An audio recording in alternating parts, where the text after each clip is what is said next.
Football ইতিহাসের সর্বকালের সেরাকে? যুগের পর যুগ এই প্রশ্নের উত্তর খুঁজে বেড়াচ্ছেন ফুটবলের সমর্থকরা। পেলে না মারাদোনা, কিংবা মেসি না রোনালদো? তর্ক বিতর্কে এসব প্রশ্নের উত্তর মেলেনি কখনোই, শুধু থেকে গেছে যুক্তির পিঠে যুক্তি। সম্প্রতি সর্বকালের সেরা 10 ফুটবলারের চূড়ান্ত তালিকা প্রকাশ করেছে আন্তর্জাতিক ফুটবল ইতিহাস ও পরিসংখ্যান ফেডারেশন IFFHS। এই তালিকা দেখে মন খারাপ হতে পারে রোনালদো, মারাদোনা বা পেলে ভক্তদের, কারণ IFFHS এর তালিকার শীর্ষে আছেন আর্জেন্টাইন কিংবদন্তি লিওনেল মেসি। এই ঈদে জামা জুতো অ্যাক্সেসরিজের ডিসকাউন্ট। যেখানে মেসি পেছনে ফেলেছেন ব্রাজিলিয়ান মহাতারকা পেলে ও আরেক আর্জেন্টাইন কিংবদন্তি দিয়েগো মারাদোনাকে। তালিকায় 2-এ আছেন পেলে ও 3-এ মারাদোনা।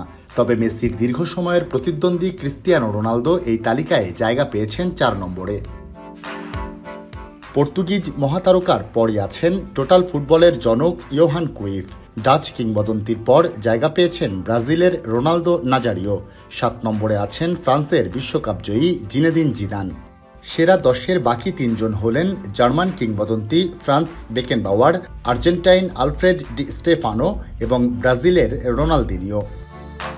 1984 সালে লাইপজিগে IFFHS প্রতিষ্ঠা করেন জার্মান কেমিস্ট ও খেলাধুলার ইতিহাসবিদ আলফ্রেড বোগে। ফুটবলের পরিসংখ্যান, রেকর্ড ও ইতিহাস সংরক্ষণ করে থাকে সংস্থাটি। এই তালিকা তৈরির জন্য বিশ্বজুড়ে বিশেষজ্ঞ ও ভক্তদের মতামত মিলিয়ে একটি হাইব্রিড পদ্ধতি অনুসরণ করে আসছে সংস্থাটি।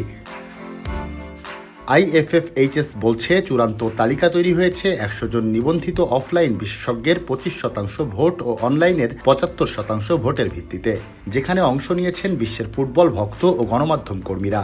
এই তালিকা তৈরিতে অতীত পারফরমেন্স মূল্যায়নের পাশাপাশি গুরুত্ব পেয়েছে বর্তমান প্রজন্মের জনপ্রিয়তাও।